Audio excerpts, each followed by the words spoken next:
Money and burnout has always been the reason why so many creators are just leaving the YouTube platform. Even though the platform is amazing for building a potential future for a lot of these creators, it's not as sustainable as you might think it is. And this isn't just a common trope among smaller and medium-sized creators. Lots of larger creators are now showing their frustration when dealing with the pressure of growing a sustainable YouTube channel. Matt Pat from Game Theory and Tom Scott, who have been on YouTube for decades, are two well-known examples of large creators who have moved away from the YouTube platform to focus on other projects. And it's not just only them. There have been a lot of other creators that have shown their distaste for the YouTube platform and ultimately leaving it altogether. As viewers, this really sucks. It sucks to see all your favorite creators just leave the platform because of money and burnout related issues. But the explanation why your favorite creator is leaving the YouTube platform is a lot more complex than the reason they actually gave you. The path for a YouTube channel's failure is actually really simple. As the views go up for one video, the amount of ad revenue you gain increases. So this incentivizes a lot of creators to create a lot more videos on the platform so they can maximize their ad revenue. So to make more videos, you would actually have to start hiring a team that can help you with this. You would then have to use a portion of your ad revenue to cover the cost of creating content. As your channel continues to grow, these costs begin to pile up as production levels increase. This is definitely the recipe for success on YouTube. But what happens when the views start dropping? Well, that means you'll have a lot less income to reinvest into your production, so you'll have to cut back on it. So then this will mean the video quality will actually go down. As the video quality continues to go down, this will simultaneously cause viewership to actually drop as well. Then this would also mean that your ad revenue isn't being maximized. Therefore, your income would continue to decrease. So then this would then mean you have to reduce the amount of uploads you do on your channel. And then this would further reduce views. Do you see what I'm getting at here? It's really like a snowball effect. This is a snowball effect where it leads the creator to make the decision to actually just stop making videos altogether. And in worst case scenarios, some creators would even have to find a day job, and them finding a day job results in lower videos being uploaded to their own channels. We also have to factor in the category of the creator's niche. Surprisingly, the category does matter when it comes to maximizing your ad revenue. For example, a gaming channel where it's just mostly kids watching their videos aren't as likely to buy the products that are shown in the ads. So this would mean that the creator actually gets a lot less ad revenue, while compared to a tech review channel whose audience is a lot more mature and has the money to actually buy the product that is being shown in the video, there is actually a highly likely chance that they would see the ad shown by YouTube and click on it and buy it. Thus, this actually increases the tech reviewer's ad revenue for their channel. If you go on Google and search up the reasons why a lot of these large channels just fail, the general consensus comes down to YouTube's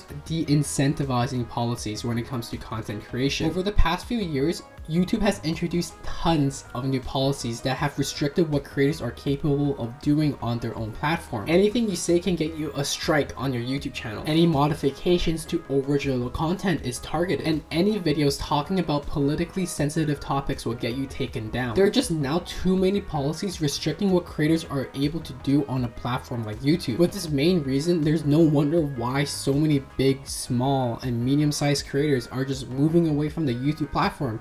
It's just not healthy, and it's really burning out their creativity. But what if I told you that they were actually wrong? What if these creators that are using YouTube are completely wrong this entire time? What if these creators are just not catching up to the times and their own downfall is their own fault? Sounds bizarre and kind of at the same time.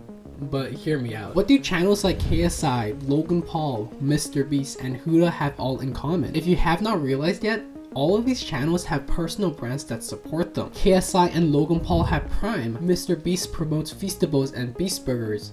Oh, well, used to, you know. And Huda runs one of the world's most successful makeup brands, Huda Beauty. All of these creators have personal brands that gave them the opportunity to try to branch out into different projects, especially when it comes to avoiding burnout and monetary issues. These creators understand that YouTube cannot be your main focus and your only source of income, and their branching out really saved them from becoming a memory of the distant past. Great, this sounds really easy. So this means that all creators should just create a brand, a product, a service, and it supports them, and this solves all of their problems, right? If it's that simple, then all creators on the YouTube platform should have some sort of product. Well, this is where the innate problem actually comes in. Not all creators have the luxury of branching out into different streams. Some niches just work better when branching out, while some others have limited opportunities. One really good case of a lack of opportunity is with the Fine Bros channel. which they are now known as React. If you remember the Vine Bros channel in 2015, they got into this huge controversy of starting a subscription platform and moving their content away from YouTube. This was probably one of the first cases in history where a large creator just wanted to move off the YouTube platform. I mean, after their horrible response back to the public, they are still on YouTube creating content, but their view count is not as high as it used to be pre-2015. Actually, if you look at their videos over time, their viewership has actually been decreasing. So let me put this thought into your head.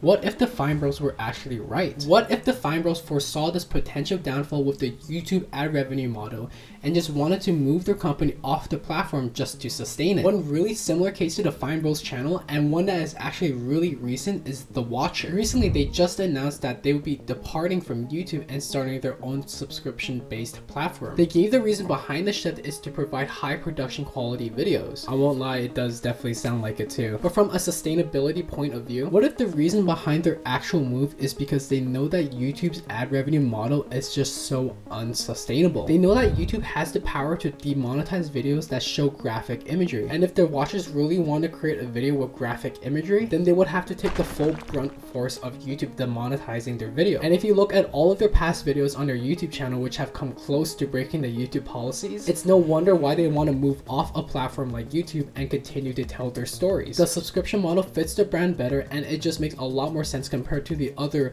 branching out opportunities out there. I mean, how bizarre would it be for Vine Bros to start their own energy drink, or the Watchers to develop a chocolate bar? Other than branching out from their YouTube origins, there is actually a new set of creators that fall under a different category. These creators, like Alex Hermosi, use YouTube as an outlet to create content to promote their brand. But what exactly does this mean? Well, these creators actually come from a background where they already have the backing, the financial support, and sustainability from their own brand and company. These creators, who we will now call icons, have no problem in dealing with the stresses when it comes to growing a YouTube channel. There's actually two reasons why these icons can manage it so perfectly. The first being, since their own brand gives them the financial support and backing, these icons do not have to worry about decreasing YouTube ad revenue. By eliminating this issue through their own company's financial support, these icons circumvent this issue and can continue creating content even if it does not draw in thousands of dollars in ad revenue. The second reason is the guaranteed long-term sustainability. These icons can drop out of YouTube whenever they want and not have to worry about any long-term problems. And this is because a lot of these icons have different streams where it sustains their success. YouTube to them is just a side project and not a main focus of attention. What these icons are doing is that instead of working for YouTube like a lot of other creators are now doing,